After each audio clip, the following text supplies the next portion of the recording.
ஓம் நமச்சிவாய. ஆதித்யாய சோமாய மங்களாய புதாயச குரு சுக்கிர சனி பெயர்ச்ச ராகுவே கேதுவே நமோ நமது. நமது வாழ்க வளமுடன் யூடியூப் சேனல் நேயர்கள் அனைவருக்கும் அஸ்ட்ரோ டிஎஸ் மோகன்ராவின் அன்பான வணக்கம், வாழ்த்துக்கள். வழக்கம் போல தான் இந்த சேனலில் நம்ம இந்த வீடியோவில் அக்டோபர் மாத பலன்கள் பார்க்க போகிறோம். ஒவ்வொரு மாதமும் நம்மளுடைய வீடியோ வந்துகிட்ருக்கு. 12 ராசிக்கும் தனித்தனி வீடியோ, ஒவ்வொரு மாத பலன்கள். நிறைய பேர் கமெண்ட்ஸில் வாழ்த்து சொல்கிறீங்க, ஃபோன் பண்ணி நிறையா சந்தேகங்கள் கேட்குறீங்க. உங்களுக்கெல்லாம் என்னுடைய வாழ்த்துக்கள். சரி, இந்த மாதம் கிரகங்கள் எங்கே இருக்குது அப்படின்னு பார்ப்போம். ரிஷப வீட்டில் குரு பகவான் இருக்கார். ரிஷப வீட்டில் குரு பகவான் இருக்கார். செவ்வாய் பகவான் மிதுன வீட்டில் இருக்கார். கிட்டத்தட்ட 24, 25 தேதி வரைக்கும் செவ்வாய் மிதுன வீட்டில் தான் இருப்பார். கேது பகவான் கன்னி வீட்டில் தான் பயணம் பண்ணிகிட்டு இருக்காரு. அவரும் இன்னொரு 6 மாதம் இங்கே தான் இருப்பார். சூரிய பகவான் துலாத்தில் இருக்கார். புதன் துலாத்தில் இருக்கார். சுக்கிரன் வந்திருக்காரு. இதில் பார்த்தீங்கன்னா 7ஆம் தேதி புதன் என்ன பண்ணுறாரு, தன்னுடைய சொந்த வீட்டில், ஆட்சி வீட்டில் மூலத்திரிகோ பவராக இருந்தவர் கொஞ்சம் நகர்ந்து அவருடைய நண்பர் வீடான துலாம் வீட்டுக்கு, சுக்கிரன் வீட்டுக்கு வந்திருக்கார். அடுத்து சுக்கிரன் பார்த்தீங்கன்னா சொந்த வீட்டில் இருந்தார் துலாம் வீட்டில், அவர் நகர்ந்து விருச்சக வீட்டுக்கு 15ஆம் தேதி வந்துடுவார். அடுத்து சூரிய பகவான் பார்த்தீங்கன்னா 18ஆம் தேதி வரைக்கும் கன்னி வீட்டில் இருக்கார். துலாம் வீட்டுக்கு 18ஆம் தேதி வந்துடுவார். இவர்கள் நகர்ந்துக்கிட்டு இருக்கும்போது சனி பகவான் கும்ப வீட்டில் ஆட்சியாக இருக்கார், கொஞ்சம் வக்ரமாக இருக்கார். அடுத்து ராகு பகவான் 11ஆம் இடத்துல, அதாவது மீன வீடுன்னு சொல்லக்கூடிய நீர் ராசியில் தன்னுடைய பயணத்தை நடத்தி இருக்கார். இதுதான் கிரகங்களுடைய இந்த மாத நிலைமை. இதில் நீங்கள் இன்னொன்று என்ன பார்க்கணும் அப்படின்னா, குரு பகவான் காலப்புருஷனுக்கு 2ஆம் இடத்துல நல்லா இருக்கார். காலப்புருஷனுக்கு 2 அப்படின்னா தனஸ்தானம், பேசுறது, வாக்கு எல்லாம் 2 தான்.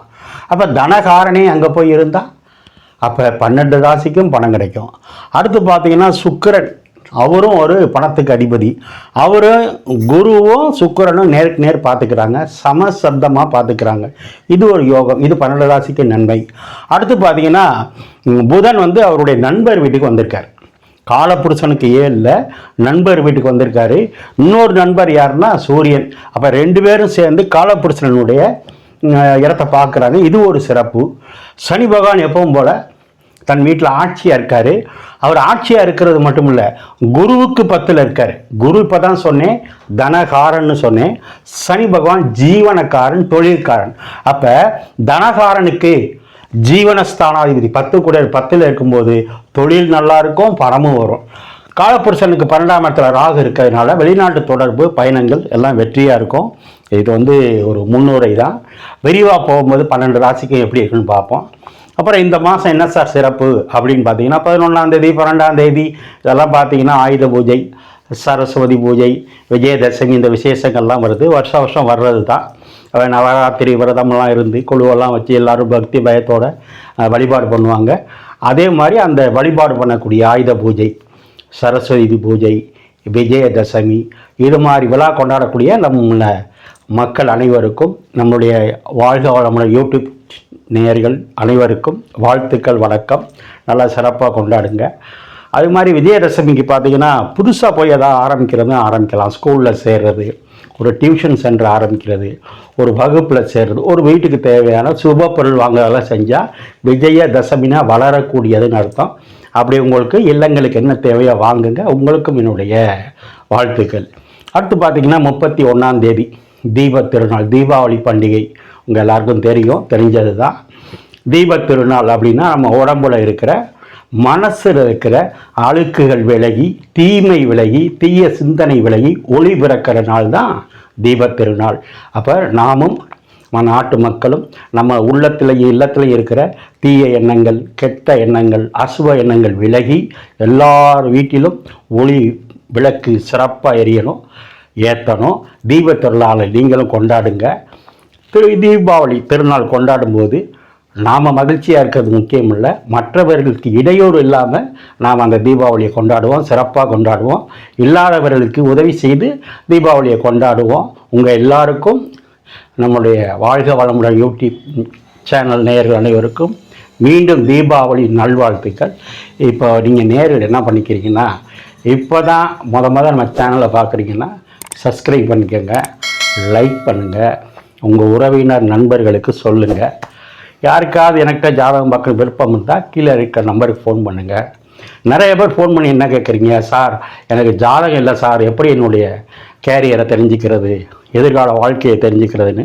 ஜாதகம் இல்லைன்னா கவலைப்பட வேண்டாம், எனக்கு ஃபோன் பண்ணுங்கள். எப்படி உங்களுக்கு பலன் சொல்கிறதுங்கிற விவரம் சொல்கிறேன். அதுவும் இல்லாதவர்களுக்கும் நம்முடைய ஜோதிடம் வாக்கு பலிக்கும், உங்களுக்கு பலன் சொல்லப்படும். சரி, இப்போ நம்ம நிகழ்ச்சிக்குள்ளே போகலாமா? ஓம் நமச்சிவாய. இப்போ நம்ம மிதுன ராசியை பார்ப்போம். மிதுன ராசி அப்படின்னா புத பகவானின் பெருமாளுடைய அனுகிரகம் பெற்ற அற்புதமான ஒரு ராசி மிதுன ராசி. சரி, இந்த மாதம் அக்டோபர் மாதம் மிதுன ராசிக்கு எப்படி இருக்கும் அப்படிங்கிறத பார்ப்போம். பொதுவாக ராசிநாதன் புதன், 1ஆம் வீட்டு அதிபதி புதன், 4ஆம் வீட்டு அதிபதி சுகஸ்தானாதிபதி புதன். அப்போது ராசிநாதனும் புதனும் ஆன நாளுக்குடையவரும் ராசிநாதனுமான புதன் 5ஆம் இடத்துல பூர்வ புண்ணிய ஸ்தானத்தில் இருக்கிறது பெஸ்ட்டு. 1-5 தொடர்பு வருது, 9ம் நல்லா இருக்கு. ஒரு ஜாதகத்தில் அல்லது ராசி கட்டத்தில் 1, 5, 9 நல்லா இருந்தாலே அந்த ஜாதகம் ஜெயிக்கும். அப்போ இந்த மாதம் அக்டோபர் மாதம் நீங்கள் ஜெயிக்க போகிறீங்க. நீங்கள் என்னென்னலாம் நினச்சிருக்கீங்களோ அத்தனை விஷயத்துலையும் வெற்றி வெற்றி வெற்றி. ரைட். அப்போ சார், ராசிநாதனும் புதன், நாளுக்குடையர் புதன் 5ல் இருந்து சூரியனோட சேர்ந்தா 5ன்னா அதிர்ஷ்டம், 5ன்னா ஆசை, 5ன்னா காதல், 5ன்னா தாய் மாமன் கொண்டு வர்ற சீரு, 5ன்னா உயர்கல்வி. தாய் மாமனுக்குள்ள கிரகம் புதனும் அங்கே இருக்கு. அப்போ நான் சொன்ன இத்தனை விஷயத்தினாலேயும் யோகம் இருக்கு. 5 தான் பதவி உயர்வு, ப்ரொமோஷனை சொல்கிறது. அப்போ அந்த யோகமும் கிடைக்கும். நீங்கள் கம்பெனியில் வேலை பார்த்தா, இல்லை கடைகளில் வேலை பார்த்தா, அல்லது அலுவலகங்களில் வேலை பார்த்தா இந்த மாதம் ப்ரொமோஷன் பதவி உயர்வு உண்டு. அலுவலகத்துலையோ கம்பெனியிலே வந்தால் மட்டும் ப்ரொமோஷன் இல்லை.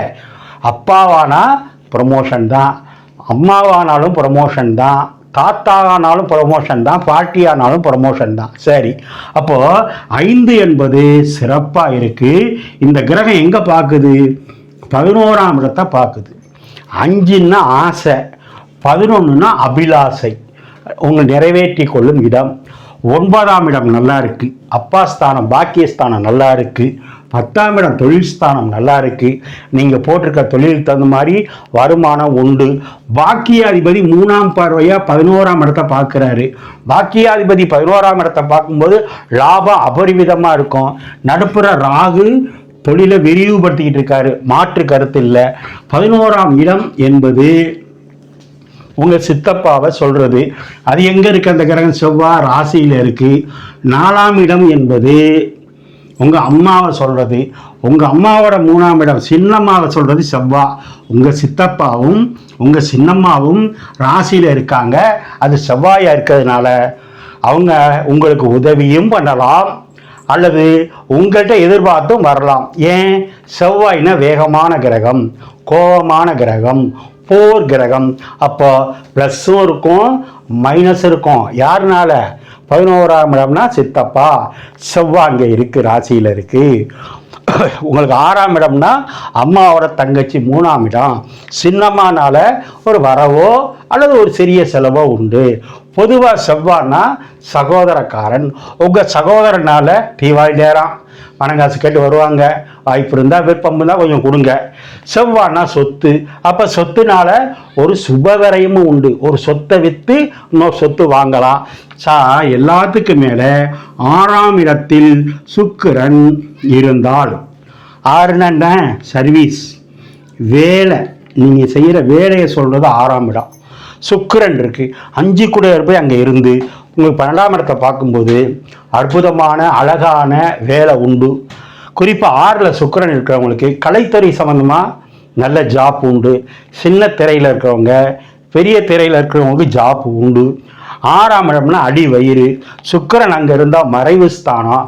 அப்போ மறைமுகமான மருத்துவம் வந்துடாமல் பார்த்துக்கணும். கம்ப்ளைண்ட்ஸ். 6ன்னா அடிவயிறு, கர்ப்பப்பை, நீர்க்கட்டி, கிட்னி ஸ்டோன், இதெல்லாம் 6ஆம் இடம். அங்கே சுக்கிரன் இருந்தால் ஒரு சிலருக்கு நான் சொன்னதில் மைனஸ் உண்டு, எல்லாருக்கும் இல்லை. ஏன்னா உங்கள் ஜாதகத்தில் நல்ல தசை புத்தி நடந்தால் இவ்வளவும் இல்லை. 6னா சுக்கிரன் 6ல் இருந்தால் ஒரு பெண்ணால் ஒரு சின்ன எதிர்ப்போ ஒரு கவலையோ ஒரு விரயமோ உண்டு. எதிரியே வரலாம் ஒரு பெண்ணா, ஏன் அல்லது மனைவிக்கு மருத்துவ செலவு உண்டு, மனைவி எதிரி ஆகலாம். எல்லாருக்கும் இல்லை. உங்கள் ஜாதகத்தில் நல்ல தசை புத்தி இல்லைன்னா தான். ஆக திருமணத்துக்கு இதுக்கு சம்மந்தம் இல்லை. ஏன்னா மங்களகாரன் செவ்வாய் ராசியிலே இருக்கு. உங்களுக்கு 4ஆம் இடத்தை குரு பார்க்கறதுனால திருமண யோகம் உண்டு. 8ஆம் இடம் மாங்கல்ய ஸ்தானத்தை குரு பார்க்கறதுனால திருமண யோகம் உண்டு. செவ்வாய் ஒரு தடையை கொடுத்து ஒரு திருமணத்தை நடத்தி வைக்கும். ஏன்னா மாங்கல்யக்காரன் 4ஆம் இடத்தை பார்க்குது. செவ்வாய்னா உங்களுக்கு ஒரு பொருத்தம் இல்லாத கிரகம். அப்போ ஒரு தடையை கொடுத்து அப்போ திருமணத்தை நடத்தும். ஒரு தடையை கொடுத்து வீடு கட்ட வைக்கும். ஒரு தடையை கொடுத்து சொத்து வாங்குற மாதிரி இருக்கும். எப்படி இருந்தாலும் இந்த மாதம் ஜெயிக்க போகிறது மிதுன ராசியே, மாற்று கருத்து இல்லை. நான் சொன்ன மாதிரி சூரியனோட புதன் சேரும்போது உயர்கல்வி உண்டு, ப்ரமோஷன் உண்டு. 6ல் சுக்கிரன் பெண்கள் விஷயத்தில் கவனம். 6ல் சுக்கிரன் அடிவயிறு கவனம். 6னா எதிரி சார், அங்கே பெண் சுக்கிரன் இருக்கு. சுக்கிரன்னா பெண் கிரகம், கொஞ்சம் கவனமாக இருக்கணும். ஆனால் பெண்களால் லாபமும் உண்டு. 9ஆம் இடம் ஏற்கனவே சொன்னேன், பாக்கியம் நல்லா இருக்கு. இந்த மாதம் முழுவதும் சந்திரனும் செவ்வாயும் ஒன்றா இருக்கிறதுனால இதுக்கு பேர் சந்திர மங்கள யோகம்னு சொல்கிறது. என்ன எதிர்ப்புகள் வந்தாலும் என்ன கடன் வந்தாலும் குரு பார்வை வெற்றியை கொடுக்கும். இந்த மாதம் மிதுன ராசிக்காரங்க 12ஆம் தேதி 13ஆம் தேதி சந்திராஷ்டமம் இருக்குது. 12ஆம் தேதி 13ஆம் தேதினா ஆயுத பூஜை, சரஸ்வதி பூஜை. கொஞ்சம் வேகமாக இருப்பீங்க. வண்டி வாகனங்களில் கவனமாக போங்க. குடுக்கல் வாங்கல இருக்கவங்க எச்சரிக்கையாக இருங்க, கவனமாக இருங்க. இந்த மாதம் தீபாவளியை சிறப்பாக கொண்டாடுங்க. ஓம் நமச்சிவாய.